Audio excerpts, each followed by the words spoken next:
Joining us right now, the youngest one in curls, a TV icon.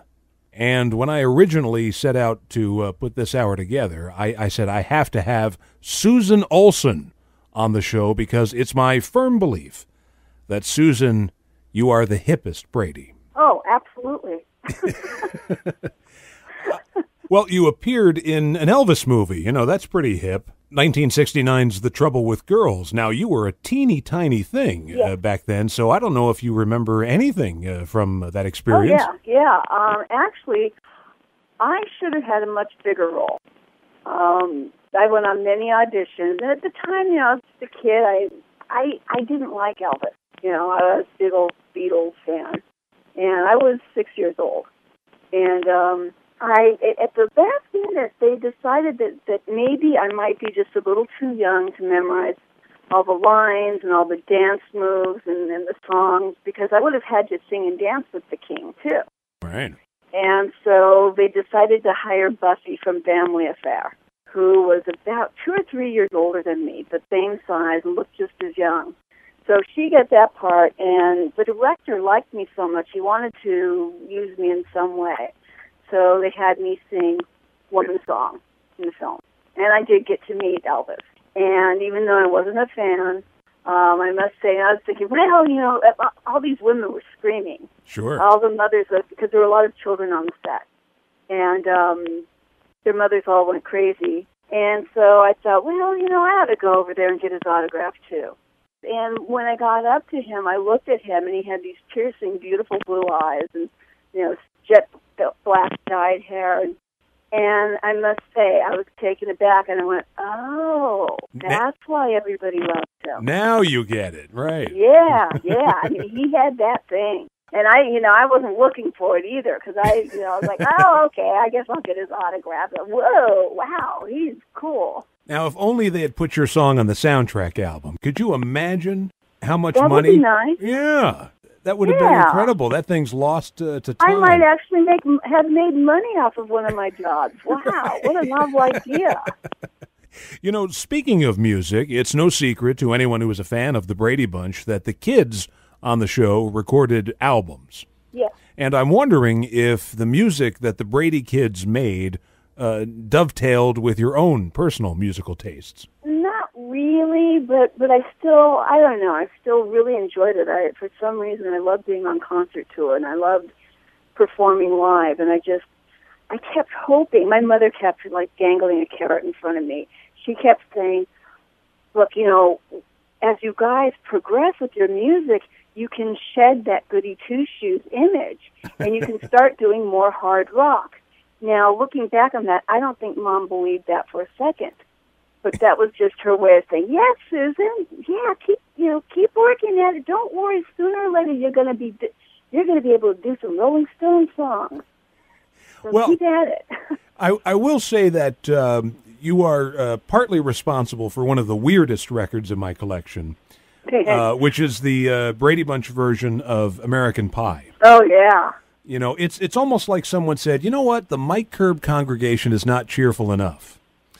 You know, we need to have some kids in there singing this song. Now, when Don McLean sings about Satan laughing and hell, you know, it kind of works in that context. When the Brady kids are singing about Satan and hell, it's like Village of the Damned, you know, on record. Right. Yeah. Very, very strange. Like the Manson family than the Brady family. Exactly. Yeah, which is exactly why Mike Lookenland and I liked it. And of course, the six of us are doing all of the vocal inflections of Don McLean, and it just doesn't work at all. It's absolutely horrible. But I remember Mike and I thought it was the coolest song, and some people are going, you know, this is really a bad choice. This is not going to work. And Mike and I were like, well, then just let us sing it. And we were, I don't know, I kind of think that we might have had something to do with that finally getting recorded. Just it was like, oh, please, and unfortunately they listened to us. It's horrible.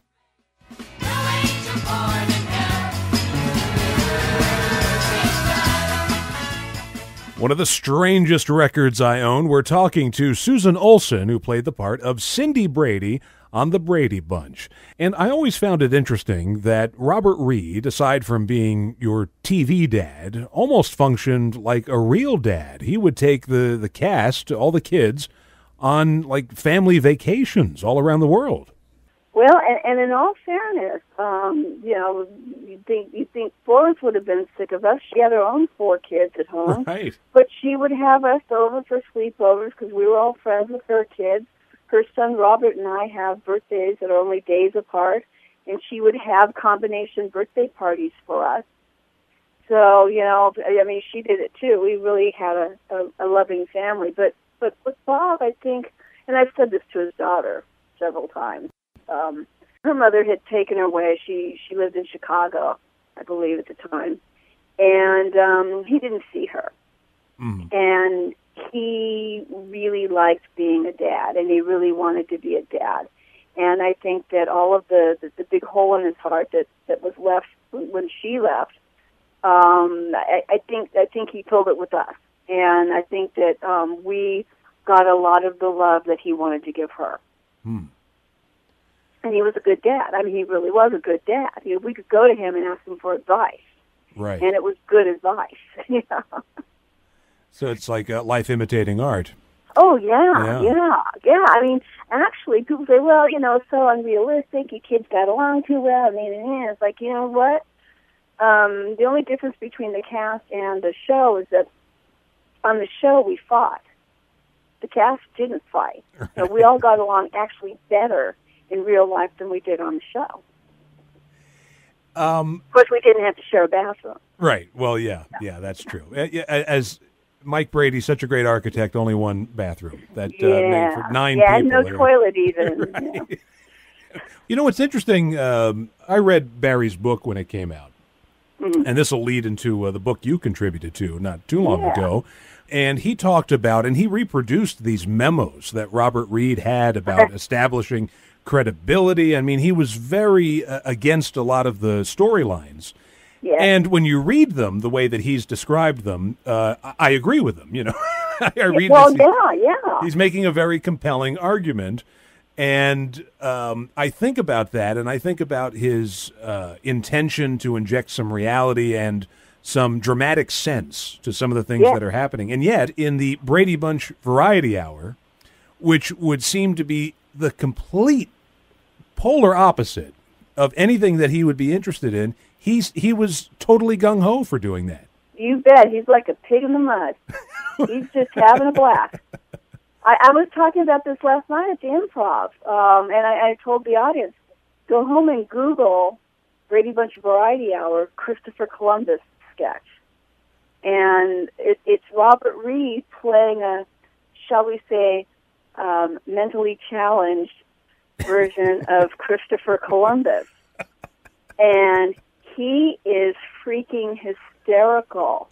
And he is having so much fun. I remember looking at him just going, oh, my gosh, this, because Bob was a really funny guy. Mm-hmm. But, if you took the experience of him on the Brady Bunch set, where he was pretty miserable most of the time, you wouldn't have known that. But we got to hang out with him off the set, and so we knew he was really funny. And he is just relishing this skit, and I was thinking, I hope we get picked up so that he can have more scenes like this to do. Let's stop torturing him with the singing and dancing and get him doing more comedy. And he's just adorable. I think about that show, and of course it's always voted, if not the worst, up there, in the list. It was voted the 4th worst show in television history by TV Guide. See, no, I think they're wrong, and I'll tell you why. A bad show would be something that you wouldn't even think about after you'd seen it once, but the Brady Bunch Variety Hour is spectacularly bad. That's why the author of the book, Love to Love You Brady's, which is all about the Variety Hour, he was fascinated with it, and he contacted me, and I was just like, why would you do such a thing? And then we had a viewing, me and him and Lisa Sutton, who's the 3rd author, and made ourselves watch all 9 or 10 episodes in one sitting. And I made Jell-O shots to make it palatable. And it's like, wow, this one of those things where it's so bad, it's precious. I mean, now I'm like, so my friends think it's really funny, just, really cool that it was in anything that spectacularly horrible, and with all these, like 70s icon people, like, Charo, and Red Fox, and, Rich Little. Right. And now looking back, I mean, these are all very, very great experiences to work with these people. And the whole thing was just so darn surreal. I am now very, very grateful that we all had that experience. Yeah, well, you should be. You should be. What did you think of the Brady Bunch parody movies that came out in the 90s?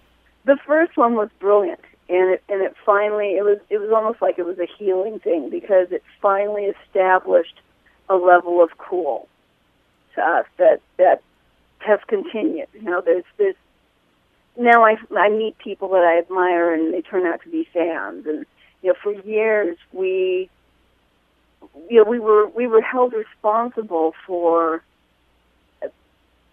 all of the ways that the show didn't live up to things that were cool at the time, like All in the Family. So I go on an audition and say, "Oh, you're on the Brady Bunch? Oh." Right. So, yeah, I did write it. And so it was sort of like this goody two-shoe thing, and in my mind it wasn't very cool, and it wasn't anything to be proud of. It had been a really fun thing to do, but it was something I was more or less ashamed of. And then I think the movie really established that, this is a pop culture icon, and it was cool. But the second movie, that was pretty awful. And then there was a third one that went straight to TV. I just feel very sorry that Gary Cole had to sign a 3-picture deal, because he was in that, and he was definitely way too good for it. Yeah, the third one especially was just pretty weak. Yeah. But, I mean, Gary was so good as Mike Brady. Even Robert Reed's daughter said, I could close my eyes and listen to him and really believe it was my dad. Recently, we lost the great Ann B. Davis, and not only did I watch the Brady Bunch, but I also watched the Bob Cummings show, which was Love That Bob in syndication. And yeah, me too. the darndest thing about, so you probably recognized her when I did. I was thrilled. I was packed. If I could have done backflips, I would have done them. When I found out that I was going to work with Schultze, I was thrilled. And as sad as it is that she left us so abruptly, she never stopped being sharp-witted. She never lost her mind. She never faltered. She never became feeble. Her hearing got a bit bad, but that was about it. And to be in such good shape clear up till the end, and then I don't think she even knew what hit her. Wow. I watched my mother die very slowly, and she lost her mind before she went. So, to me, it's like, wow, that's I don't know, she was very religious. I think God was gave her a really good exit. Yeah, it sounds it. Not only are we peers in the sense that you and I are around the same age, but you're also in radio. You have a show called Two Chicks Talkin' Politics with Sheena Metal. And I've listened to the show. Oh, you did? Yeah, I've checked out several episodes of that show, and it was a show that I resisted, because generally when people are talking politics, they tend to bring out the worst in each other. That is not the case, however, with you and Sheena Metal. Oh, thank you so much, because you're just confirming what we're really all about. Our whole purpose in doing this show was that it's a time when people really need to get together and try to find what they agree on rather than what they disagree about, because I genuinely do believe that the powers that be want us all at each other's throats, so that we don't ever get together and say, hey, you know what, this is supposed to be for the people and by the people. Why don't we do something? Right. So it's all about trying to find the common ground and figuring things out. So I'm really pleased to hear that I think we bring out the best in each other. Yeah, and I will say this: if anyone's taken aback by the title and thinking, "Oh, I don't want to listen to this," it's something of a misnomer because the two of you deviate from the topics so many times during the course of the conversation. It really should be called Two Chicks with ADD. Right. And just leave it at that. We've been talking to Susan Olsen today on the Vintage Rock and Pop Shop, and she will be in our area on August 15th, 16th, and 17th next weekend for the Brady Bunch Convention in East Rutherford, New Jersey at the Meadowlands Hilton. But if you can't make it to the convention and you'd still like an autographed photo, Susan also works with a dog and cat rescue organization called Precious Paws. And there are some on there. You get a photo, and it's for a really good cause as well. And that website is preciouspaws.org. Susan, thank you so much for being on the show. Well, thank you. It's been a pleasure. That's the song Davy Jones famously sang in the Brady Bunch episode, Getting Davy Jones. And the worlds of the Monkees and the Brady Bunch not only collided on television, but they also collided in the lives of Phyllis and Jodi, convention organizers who are putting together the Brady Bunch Convention, which is happening next weekend at the Hilton Meadowlands in East Rutherford, New Jersey, Friday, Saturday, Sunday. Convention co-organizer Jodi Ritzen joins us once again. She was on our Monkey Show back in May. And Jodi, what does the Brady Bunch mean to you? Well, I was actually born after the Brady Bunch went off of the air. The last episode aired March 25th, 1974. And I wasn't even a thought yet for my parents. But I caught it in reruns because obviously it's never been off the air. It was one of the first syndication deals that made any money. And I used to watch the reruns every single day. And it was just part of my life because I grew up on watching reruns. And then when I was a little bit older and I was able to watch the Brady Brides and some of the specials, it became just something I was very much interested in. I loved the family values that it portrayed, and it was something that my parents could watch with my sister and myself. And then with working with the Davy Jones Convention, and we were trying to find guests that would complement the project, my first thought was, well, Davy did one of the best episodes of the Brady Bunch. And so I reached out to Barry Williams and Christopher Knight and some of the Brady Bunch gang to see if they would help celebrate Davy's life, and they wound up agreeing to it. Barry saw what was going on, and he and Chris had approached me and said, "You've got to do this for the Brady Bunch," and it just seemed like a natural progression. This Brady thing has just been in the works for 2 years now. You know, a show like The Brady Bunch, or any classic television show for that matter, something like that can never happen again. I can say to anyone around my age, pork chops and applesauce, and they'll get the reference. And that's because prior to the late 1990s and the rise of the Internet, everybody was kind of watching the same thing on television. Now, everyone's divided into little corners of the world, and a handful of people watch this, a handful of people watch that. There's no sense of community anymore. Well, that, you bring up an interesting point. Even for my own family members who, they learn about what I'm doing on Facebook, they will tell me stories about, I remember coming home from school and all of us would sit around the television at 4 o'clock and we would watch the Brady Bunch. And you bring up exactly what bothers me about society today is that you're right. You will never have a scenario like that again because people DVR it. They watch when it's convenient for them. You're competing against 300 different stations. Right. You're competing against time and priorities. So you're never going to have ever again in our lifetime when everybody ran home to be at the same place at the same time and picked up the phone after and were able to talk about something that happened on television. I think the closest in the past 10 years for me was when Who Wants to Be a Millionaire came out. Maybe because it was a game show, and I love game shows, we made sure that we ate dinner and we were home to be there to watch Millionaire. And I have not, since that show went off the air, has there been any reason that we need to run home and see something as it's happening right now in real time on TV? But with the same thought process, the Brady Bunch, the message stays the same. You know, even though the show is now, it's 40 years that it's been off the air, the message is the same about family, about respect, about priorities. And that's for me the moral aspect that I love about the show, because to me it still holds up. It doesn't look dated to me, except maybe their hair and their clothes, but it's not a dated message. Now, I know that next week's Brady Bunch Convention is not only going to be about the show, but also a celebration of the culture and music of the 70s with bands and a disco and all sorts of stuff, costume contests. In terms of the Brady Bunch cast, who's going to be there? Well, this is a little bit special because when, everybody started asking me, why are you having a Brady Bunch convention?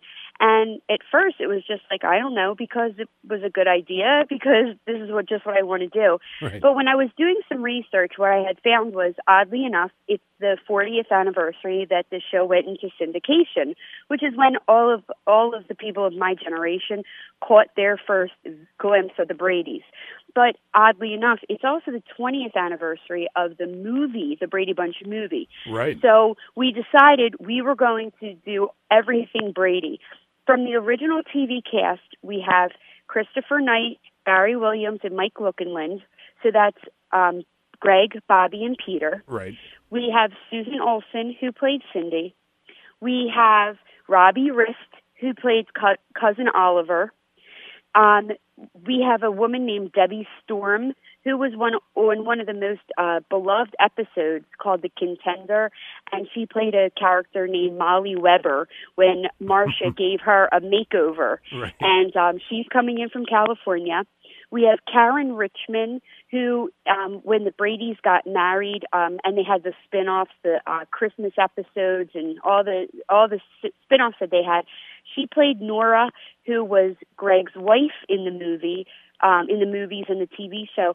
She also was well known for the reboot of Gidget. She played the Sally Field character, and she's been in a million things. And then we also have the Bradys had a variety show, and the variety show brought us Fake Jan, who is Jerry Rochelle. Right. I missed that whole thing with the variety show as well, but it was like a Donnie and Marie type show where they were singing and dancing and for some reason synchronized swimming, which I could never figure out. Right. And Jerry Rochelle, she played Jan, so she's beloved as Fake Jan. She'll be there. And then from the movie, we're real excited. Christopher Daniel Barnes, this is his first autograph show. He played Greg. So we have the real Greg from the movie and the real Greg from the TV show. Paul Cetera, who was the Peter in the movie. We also have Olivia Hack, who played Cindy in the movie. Right. And we have Jennifer Elise Cox, who played Jan in the movie. She's also on a show called Episodes on Showtime. Then we also have Henriette Mantel. She played Alice in the movie. And what we're very excited about, we were devastated when Ambi Davis passed away. We did not, she was not able to come. I mean, I had corresponded with her, and she said, Jodi, when you're 87 years old, you're not going to want to come out of retirement also. So I knew she wasn't going to be able to come, but never expected that we would have the opportunity to celebrate her life during this convention, because this was planned 2 years ago. And so what we decided to do was that Friday evening on August 15th, we are working along with she worked with a school called the Sheep School in Texas, and it's a school for kids. It was really important to her, and along with her family's blessing, we're helping to donate money to that school by ticket proceeds from that Friday night. We are going to be celebrating her by the original cast, and Lloyd Schwartz is going to be there, and Hope Schwartz. They're all going to discuss never-heard-before stories about Ann B. Davis. The fact that she didn't cook. She didn't even like kids. She was never married.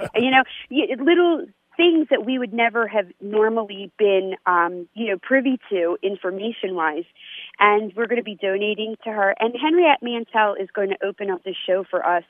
And this is because, you really got lost in the movie, and you forgot you weren't watching, Ann B. Davis. You forgot you weren't watching Robert Reed, because those characters, the casting of that movie was just so superb.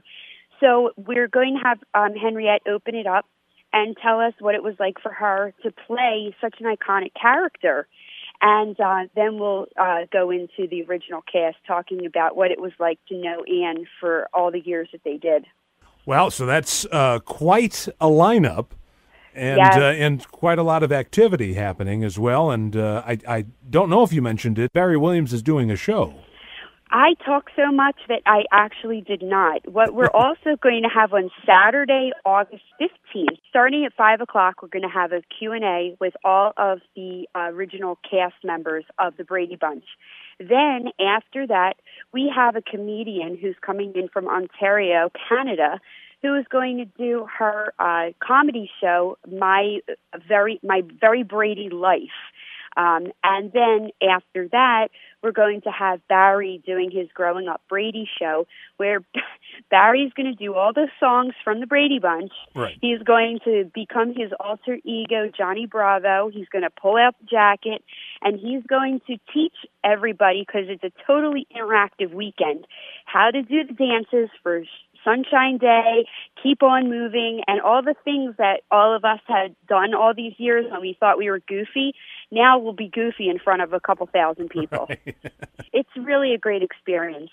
We should mention to everybody that if you're looking for some more information, you can go to the website BradyBunchConvention.com, which has a lineup of events and also where you can get autographed photos and all that good stuff. And it's a big weekend next weekend. Thanks, Jodi, for coming on the show. You got it. I'll talk to you soon. Thank you.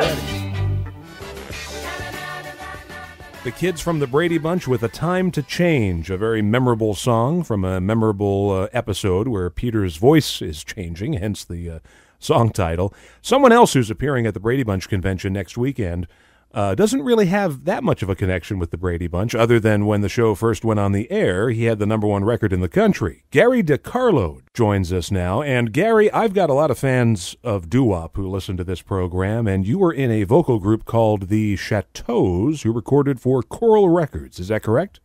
Yes, absolutely. Matter of fact, we had 3 names. We were the Glenwoods, the Citations, and the Chateaus. Why the name changes? Well, we hung around at a hot dog stand in Bridgeport, and it was right almost on the corner of Glenwood Avenue. So, that's where we got the name, the Glenwoods. Ah. And then we recorded, recorded a thing called That's the Way It'll Be, and the B-side was Elaine. And from what I understand, that and also the one that's on Coral, which was Summer's Here, and I forget the other side. But anyway, both of them are supposed to be collector's items now, I was told. Yeah, the B-side to that is a ballad. It's Honest I Will. Yeah, right. Honest I Will, yes. So how do we get from that, which is obviously the music changed. There's no question between absolutely. 63 and the late 60s. How do we get from that all the way to Kiss 'Em Goodbye? Well, I was in, after that group broke up, I started a group of my own called Gary and the Coachmen, which was another stand-up group, but I did more of the stuff that was in the 60s, the rhythm things, like Motown stuff, and right. the Coasters, and just a whole bunch of different things.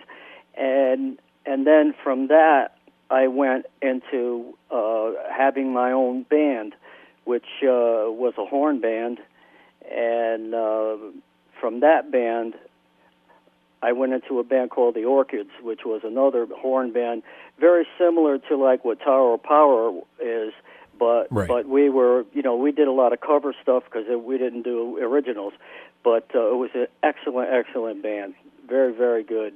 But, the guys were all married and they didn't want to travel, and, I had, I had aspirations of doing something else. I wanted to like work on a cruise ship or work at a Playboy club or a hotel or something like Wildwood, and it was like a paid vacation and have fun and still get paid. Right.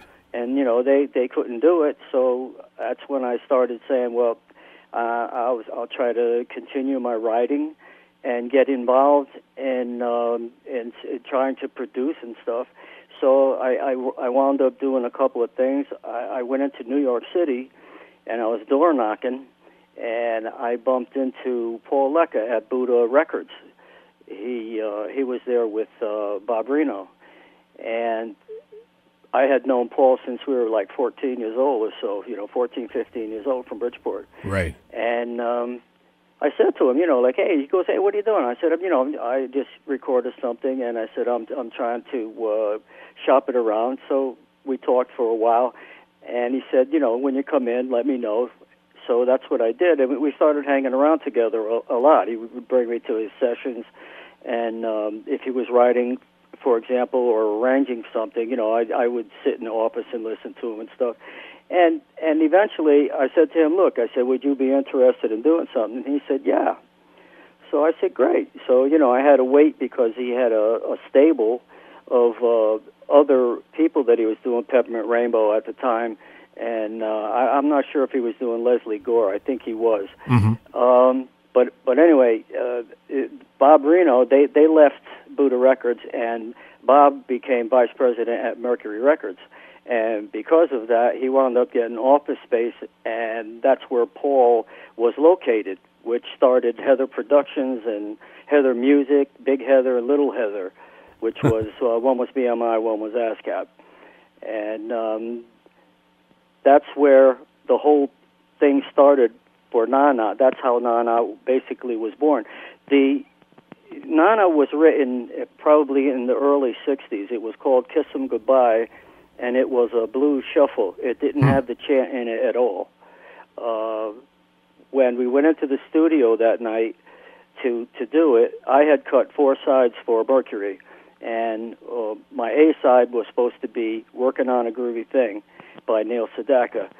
But the Fifth Dimension got word that we were ready to release ours, and they beat us by 1 week.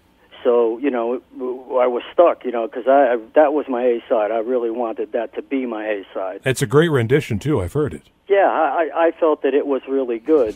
I feel good, not rushing, we'll take it slow. And now they wanted me to, the record company and Paul said, put out Sweet Laura Lee, which was written by Larry Weiss, and, who did Rhinestone Cowboy.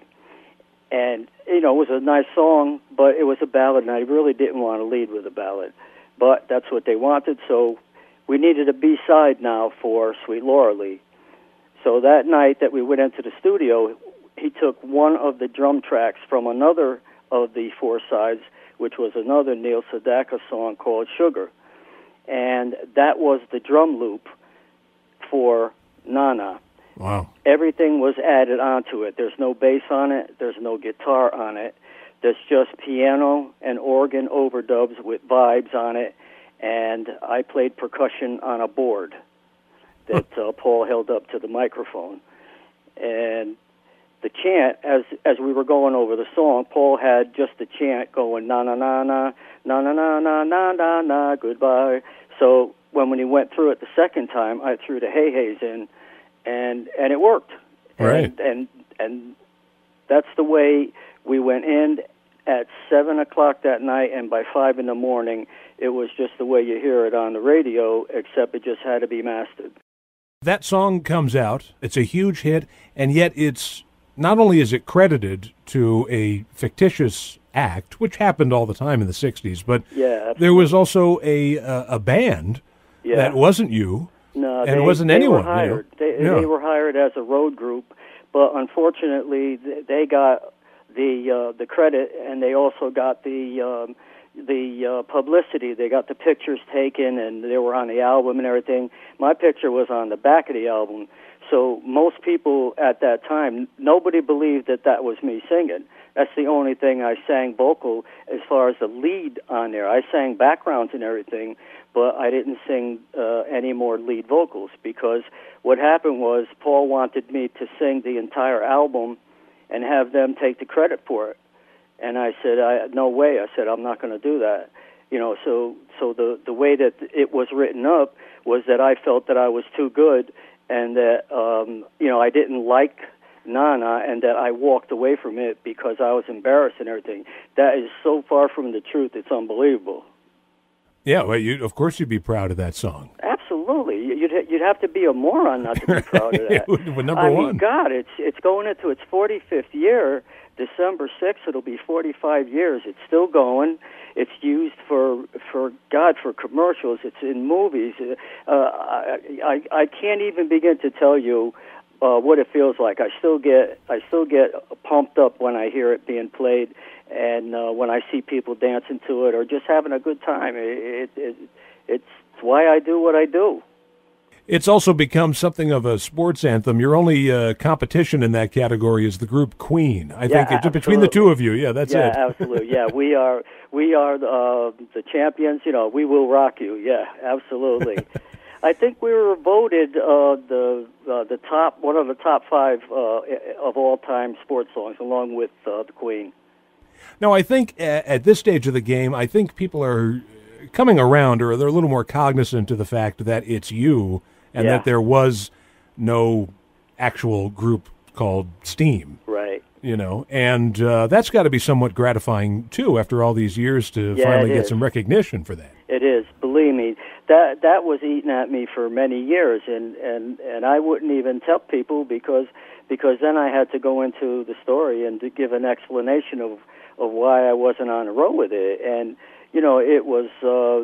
it took its toll on me. I kind of bottomed out there, and then I had to make a decision. I said, you know what? If either I'm going to quit the business and just go about what I'm going to do, or I have to suck it up and continue to do what I love to do. And in fact, you've been making there's recent music that you've put together. Yeah, CD. It's called Long Time Coming. And I redid Nana. I did it in a house beat. It's very danceable, and I'm getting a lot of airplay, and people are liking it. I'm having a little bit of a tough time pulling in some of the larger stations, but little by little, I've got a few CBS stations, and what I have now is oldie stations. I have like Sirius, the internet station. Mm-hmm. I have College. Independence, and I'm working on the larger ones. Gary, we're going to see you at the Brady Bunch Convention next weekend, but if people want to catch up with you and what you're doing online in terms of new music or appearances, where would they go? Let's see. I have a fan page. I have a press page, and I'm on Facebook, and they can go on iTunes and check out the CD. It's called Long Time Coming, and it's by Gary DeCarlo and Steam. All they have to do is just punch in Gary DeCarlo and Steam, and it'll come right up. All right. Well, thanks so much for spending a little time chatting with us. Thank you. All right, bye-bye. Take care, buddy.